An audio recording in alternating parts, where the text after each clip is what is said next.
اگلا سوال ایک اسلامی بہن کا ہے. وہ کہتی ہیں میرے ہاں لڑکے کی ولادت ہوئی تو ہاسپٹل کے ڈاکٹرز نے مجھے گھٹی دینے سے منع کرتے ہوئے سختی سے انفارم کیا کہ میڈیکلی یہ چیز ثابت ہو چکی ہے کہ نیو بورن بیبی کو گھٹی دینے سے معدے پر نیگیٹو اثرات پڑ سکتے ہیں، یہاں تک کہ بعض اوقات معدہ واش بھی کروانا پڑ سکتا ہے، جبکہ دوسری طرف بچے کو گھٹی دینا سنت ہے. اب ایسی صورتحال میں ایک پڑھے لکھے مسلمان کا ایٹیٹیوڈ کیا ہونا چاہیے؟ ایک پڑھے لکھے مسلمان کا ایٹیٹیوڈ یہ ہونا چاہیے کہ وہ صرف ایک ڈاکٹر کے اوپینین کے اوپر رلائے نہ کرے، بلکہ باقی ڈاکٹر سے بھی ایکسپرٹ اوپینین لے اور اس کی روٹ کاز کو ڈھونڈے کہ کیوں گھٹی کی وہ مخالفت کر رہے ہیں. گھٹی تو صدیوں سے انسانی ہسٹری میں ایک معاملہ چلتا آ رہا ہے اور اس کے کوئی نیگیٹو اثرات ہمیں تو نظر نہیں آئے. عین ممکن ہے کہ ہاسپٹل میں جو جراثیم والا سلسلہ ہے اس وجہ سے وہ کہتے ہوں کہ ہاسپٹل کے اندر آپ یہاں پہ گھٹی نہ دیں، وہ جراثیم اس میٹھی چیز میں ایڈ ہو جائیں گے اور بچے کے لیے مصیبت کھڑی ہو جائے گی. گھٹی دینا تو سنت ہے. صحیح بخاری اور مسلم دونوں میں یہ حدیث موجود ہے. اسما بنت ابی بکر کہتی ہیں سلام اللہ علیہ، سیدہ عائشہ کی بڑی بہن، کہ میرے ہاں جب عبداللہ ابن زبیر کی ولادت ہوئی تو وہ پہلا بچہ تھا جو ہجرت مدینہ کے بعد پیدا ہوا، تو مسلمانوں کو ایک بڑی خوشی ہوئی. تو عبداللہ ابن زبیر کو میں نے لا کے نبی علیہ السلام کی گود میں ڈال دیا، تو آپ علیہ السلام نے اپنے مبارک منہ میں کھجور چبا کے اس کو نیو بورن بیبی کو گھٹی دی. بلکہ مسلم شریف میں یہ بھی حدیث ہے کہ جب کبھی بھی اہل مدینہ میں سے کسی کے ہاں بچہ پیدا ہوتا تو سیدھا بچہ اٹھا کے نبی علیہ السلام کے پاس اور آپ سے گھٹی دلوایا کرتے. ظاہر سعادت کی بات ہے، نبی علیہ السلام کے تو ظاہر ہے تھوک مبارک میں برکت بھی ہے. تو نبی علیہ السلام نے گھٹی دینے کو ایز اے سنت رائج کی ہے، اور یہ صرف آپ کی سنت نہیں، آپ سے پہلے بھی یہ چیز چل رہی تھی. ہمارے سب کانٹیننٹ کے کلچر میں بھی چیزیں چل رہی ہیں، تو کوئی نیگیٹو چیز اس حوالے سے سامنے نہیں آئی ہے. خام خواہ چند لوگوں کے سننے پہ اس کے پیچھے نہیں لگ پڑنا چاہیے. میں آپ کو پرسنل ایک واقعہ بتاتا ہوں. میرے آفس کے ایک کلیگ ہیں، ان کے ہاں ایک بیٹی پیدا ہوئی،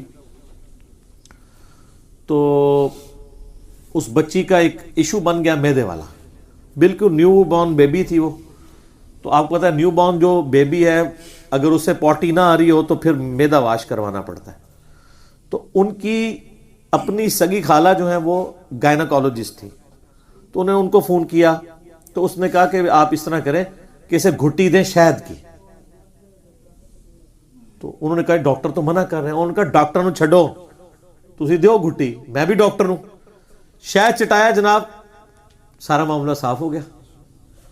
تو وہ جو ڈاکٹر بغیر گھٹی کے میدا صاف کرنے پہ تلا ہوا تھا، وہ شہد کی گھٹی کی برکت سے اللہ تعالیٰ نے اس کو چالو کر دیا. اور شہد میں تو ویسے ہی شفا ہے.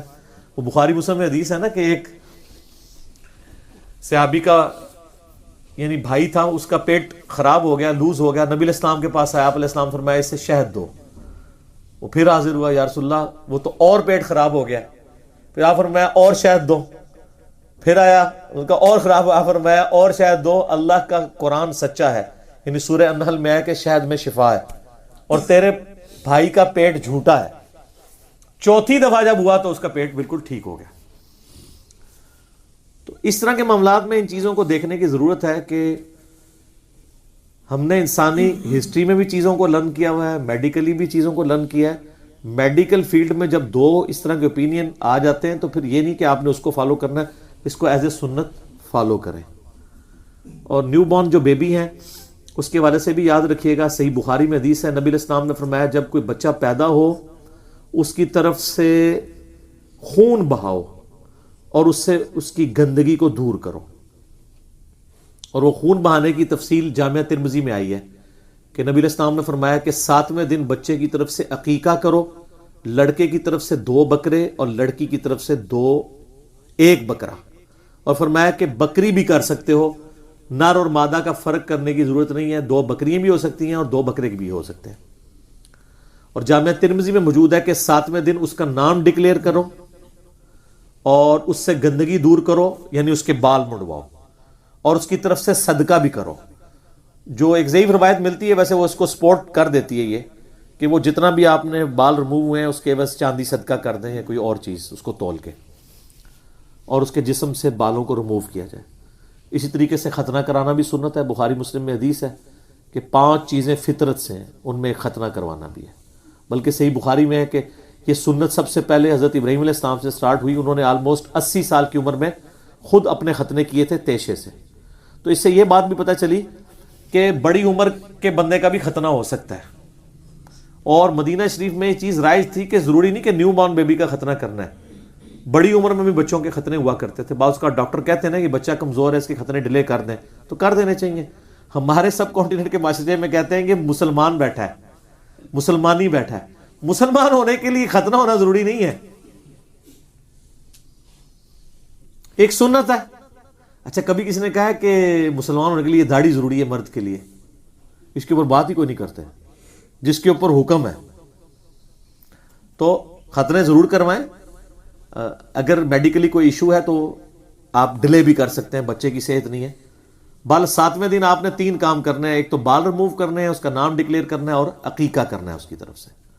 لڑکے کی طرف سے 2 بکریاں اور لڑکی کی طرف سے 1.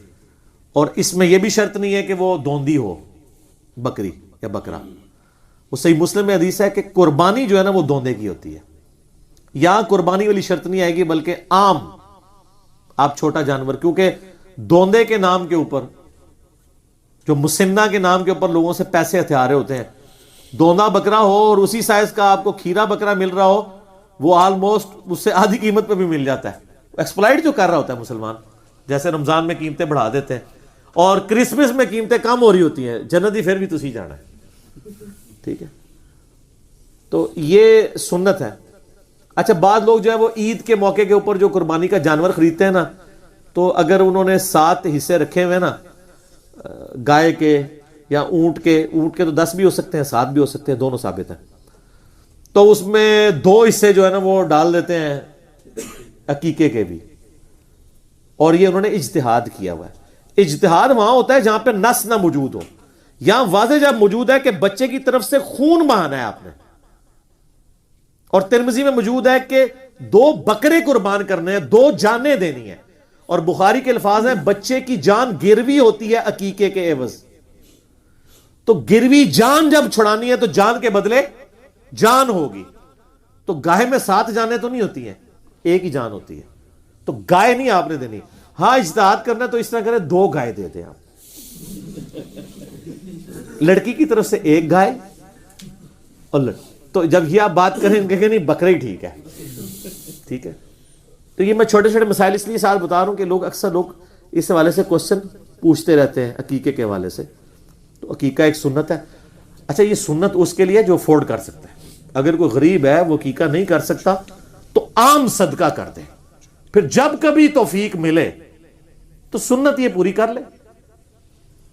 سنن کبری البیہقی میں آتا ہے نبی علیہ السلام نے اعلان نبوت کے بعد اپنا عقیقہ خود کیا ہے. تو بڑی عمر کا بھی عقیقہ ہو سکتا ہے. اگر کسی کا بچپن میں نہیں ہوا, اب وہ صاحب حیثیت ہے تو اب کر لے. لیکن وہ جو ہے نا صدقہ کرو, صدقہ تو آپ تھوڑا سا بھی کر سکتے ہیں. اور یہ بھی یاد رکھیے گا, جامعہ ترمذی میں موجود ہے کہ نبی علیہ السلام نے فرمایا کہ عقیقہ 7ویں دن ہے, اس کے بعد عام صدقہ ہے. یہاں لوگ رشتہ داروں کے پیچھے عقیقہ ڈیلے کر دیتے ہیں. او جی منڈے دی پھوپھی آ رہی ہے باہروں, اگلے مہینے کریں گے. اگلے مہینے میں عقیقہ نہیں ہونا, وہ صدقہ ہی ہونا ہے. 7ویں دن ہی ہونا ہے. اور 7واں دن بھی ذرا حساب رکھیے گا, بڑا آسان طریقہ ہے. اگر بچہ پیدا ہوا ہے جمعرات کے دن تو عقیقہ ہوگا بدھ کو. ہاں ظاہر 7 دن تب ہوں گے نا. جمعے کو پیدا ہوا ہے تو عقیقہ جمعرات کو ہوگا. جمعہ 8 دن کہا جاتا ہے نا, اینو یاد رکھو, جمعہ 8 دن, تو جمعرات 7 دن. لیکن اگر بچہ رات کے وقت پیدا ہوا ہے تو اسلام میں اگلا دن مغرب کے بعد شروع ہو جاتا ہے. اگر بچہ جمعرات کو مغرب کے بعد پیدا ہوا ہے تو وہ بیسیکلی جمعے کے دن پیدا ہوا ہے. اس لیے تراویح ایک دن پہلے آپ پڑھتے ہیں نا, روزہ تو اگلے دن رکھتے ہیں کیونکہ وہ رمضان کا مہینہ شروع ہو جاتا ہے. تو اگر مغرب کے بعد پیدا ہوا ہے نا تو آپ اس کو جمعے کی پیدائش کاؤنٹ کریں گے, اور اس کا عقیقہ پھر اگرچہ وہ سولر سسٹم کے اعتبار سے وہ جمعرات کو پیدا ہوا ہے, لیکن وہ بیسیکلی چاند کے اعتبار سے یا ہمارے لیونر ایئرز جو ہیں ان کے اعتبار سے وہ جمعے کو پیدا ہوا ہے. تو اب اس کا عقیقہ جمعرات کو. اچھا اس طرح ہوتا ہے بعض اوقات دوسرے ملکوں کے اندر بچے پیدا ہوئے ہوتے ہیں اور عقیقہ وہ یہاں پہ کروا رہے ہوتے ہیں، ٹھیک ہے؟ تو اب یہ آپ کا اجتہادی معاملہ ہے، جس اعتبار سے بھی آپ کرنا چاہتے ہیں کر لیں. بہتر یہ ہے کہ اپنا ادھر کا ہی حساب لگا لیں، جب ادھر 7واں دن بن رہا ہو تو ادھر فون کر کے کہہ دیں کہ 7واں دن کر لے. یہ اجتہاد میں اس لیے کر رہا ہوں کہ عید کا بھی آپ کو پتا ہے ایک آدھ دن کا فرق نکل ہی آتا ہے. اگر امریکہ کے اندر عید کا تیسرا دن ہے تو یہاں اگر ایک دن پہلے عید ہوگی بھی ہے تو یہاں تو ٹائم ہی ختم ہو چکا ہوگا. یا اس طریقے سے یورپ سے لوگ کہتے ہیں ہماری پاکستان میں آپ قربانی کر دیں، آپ پاکستان میں کرتے ہیں تیسرے دن اور وہاں چلا جاتا ہے چوتھا دن. اہل حدیث کے نزدیک ہوتی ہے لیکن ثابت نہیں ہے، وہ ضعیف روایت ہے. تو پھر کوشش کریں کہ باہر کے ملکوں کی جو عید کی جو روٹین چل رہی ہے اس کے اعتبار سے دن کو کاؤنٹ کریں. ویسے ادھر کے اعتبار سے بھی کر لیں گے اجتہاداً وہ جائز ہی ہوگا. ادھر کے تو یہی احکامات لگیں گے کیونکہ فزیکلی اگر کوئی بندہ وہاں سے آ گیا تو پھر یہاں کے اعتبار سے وہ عید منائے گا، چاہے اس کا ایک روزہ رہ بھی جائے وہ پھر قضا کرے گا. اور اگر یہاں پہ آیا وہاں پہ 30 روزے پورے رکھ کے آیا اور یہاں پہ ابھی ایک روزہ رہتا ہے تو روزہ نہیں رکھے گا کیونکہ رمضان 30 کا ہی ہوتا ہے. وہ اس دن روزہ نہ رکھے، البتہ عید بھی نہیں کرے گا، عید کرے گا یہاں کی کمیونٹی کے ساتھ. یہ وہ چھوٹے چھوٹے مسائل ہیں جو لوگ وقتاً فوقتاً پوچھتے رہتے ہیں. عقیقے کے حوالے سے تو اتنے ہمیں سوالات آتے ہیں. کبھی کوئی پوچھ رہا ہوتا ہے جی شرط بتا دیں جی وہ کتنے دن کریں جی 14ویں دن بھی کر سکتے ہیں، وہ جی ڈھلے بھی کر سکتے ہیں جی، وہ گائے میں بھی حصہ ڈال سکتے ہیں کہ نہیں. تو میں نے ساری باتیں، کوئی بات ایسی ہے عقیقے کے حوالے سے جو آپ کے ذہن میں ہو اس میں ان پٹ کے؟ ہاں وہ ایک بکرے والی بھی جو روایتیں ملتی ہیں نا وہ کمزور اس حوالے سے تصور کی جائیں گی کہ اگرچہ حسن درجے کی ہیں کہ لڑکے کی طرف سے اور لڑکی کی طرف سے ایک ایک بکرا کیا جائے، اور روایتیں حسن درجے کی ہیں، لیکن اس کو ہم فالو اس لیے نہیں کریں گے کہ جب 2 والی روایت ملتی ہے نا تو ایک بھی اس کے اندر داخل ہے، کیونکہ وہ عموماً ملتا ہے نا حکمی حدیث میں لی کہ 2 کرو. اور جس نے ایک روایت کیا ہو سکتا ہے اس نے ایک ہی قربان ہوتے ہوئے دیکھا ہو سیدنا حسن حسین کے حوالے سے، جبکہ دوسری روایتوں میں 2 بھی ملتا ہے، تو ہو سکتا ہے وہ ادھر ادھر ہوا ہو اور دوسرا بھی پیچھے سے قربان ہو گیا ہو. ایسے ہو جاتا ہے. صحیح بخاری میں عبداللہ بن عمر کہتے ہیں میں نے زور سے پہلے نبی علیہ السلام کے ساتھ 2 رکعتیں پڑھی ہیں. دوسری طرف بخاری مسلم میں جو احادیث ہیں وہ یہ کہ زور سے پہلے آپ 4 رکعتیں پڑھتے تھے. تو وہ 2 ان کے سامنے پڑھی ہوں گی، 2 گھر پڑھ کے آئے ہوں گے، یا ٹائم تھوڑا ہوگا تو انہوں نے 2 پڑھی ہیں، وہ والی 2 بعد میں پڑھ لی ہوں گی. سنت موقع تو ہمیں واضح پتہ ہے، 2 فجر سے پہلے، 4 زور سے پہلے، 2 زور کے بعد، 2 مغرب کے بعد، 2 عشاء کے بعد، جو بخاری مسلم میں آتا ہے جنت میں محل ملے گا جو ان رکعتوں میں استقامت اختیار کرے گا. تو بعض اوقات اس طریقے سے رپورٹ، آج کل ہم جس طرح حدیث کو آئیڈینٹیفائی کر رہے ہوتے ہیں نا پورا میتھمیٹیکلی، اس زمانے میں یہ پاسبل نہیں تھا کہ اس طریقے سے چیزیں روایت ہوں. یہ تو محدثین کی بڑی مہربانی ہے کہ انہوں نے کتابیں لکھی ہیں، اور آج ہم ان کتابوں میں سے کبھی کوئی چیز کدھر سے ڈھونڈتے ہیں، کوئی کدھر سے ایک پوری پکچر بنا کے آپ کے سامنے کھیر رکھتے ہیں کہ ہاں یہ ہے پوری ٹوٹیلٹی میں، ریسرچ پیپرز لکھ دیتے ہیں تاکہ آپ کو بات سمجھ آ جائے. تو بات گھٹی سے شروع ہوئی تھی. گھٹی سنت ہے، کوئی بھی میٹھی چیز آپ گھٹی دے سکتے ہیں، اور سنت یہ ہے کسی نیک آدمی سے دلوائیں جس کو آپ اچھا سمجھتے ہیں، کیونکہ صحابہ کرام بھی مسلم شریف میں آتا ہے جب بھی کوئی بچہ پیدا ہوتا تھا نبی علیہ السلام سے گھٹی دلواتے تھے. ہاں جی، یہ جو اناف کا جو موقف بتایا جاتا ہے کہ ان کے نزدیک یہ تھا کہ عقیقہ منسوخ ہو چکا ہے حکم اس کا قربانی کے بعد، یہ درست بات ہے کہ الزام ہے؟ نہیں، الزام نہیں ہے. غلام سعود سعیدی صاحب نے شرح صحیح مسلم کے اندر باقاعدہ فخریہ بتایا کہ ہم دیکھیں پکے مقلد نہیں ہیں. اگر ہم پکے مقلد ہوتے تو امام حنیفہ کے نزدیک عقیقہ جو ہے یہ زمانہ جاہلیت کی رسم ہے، منسوخ نہیں، زمانہ جاہلیت کی رسم.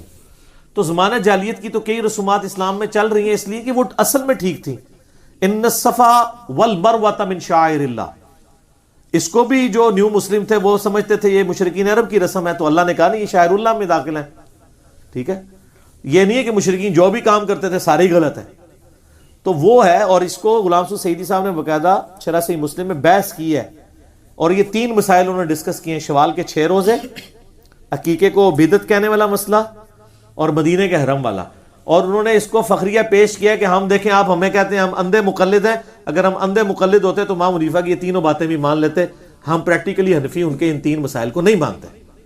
تو غلام سعود سعیدی صاحب تو ایک ذمہ دار ترین شخصیت ہے، بریلویوں کے پاس اس کے لیول کا کوئی محقق نہیں اس پوری صدی میں پیش کر سکیں جس نے حدیث کے اوپر اتنا کام کیا ہو. میرے استاد بھی ہیں, میں نے ان سے بہت کچھ سیکھا ہے رحمہ اللہ تعالی. اللہ تعالیٰ ان کی گناہوں سے درگزر فرمائے, انہیں نیک کاموں کا اجر عطا فرمائے. ٹھیک ہو گیا جی.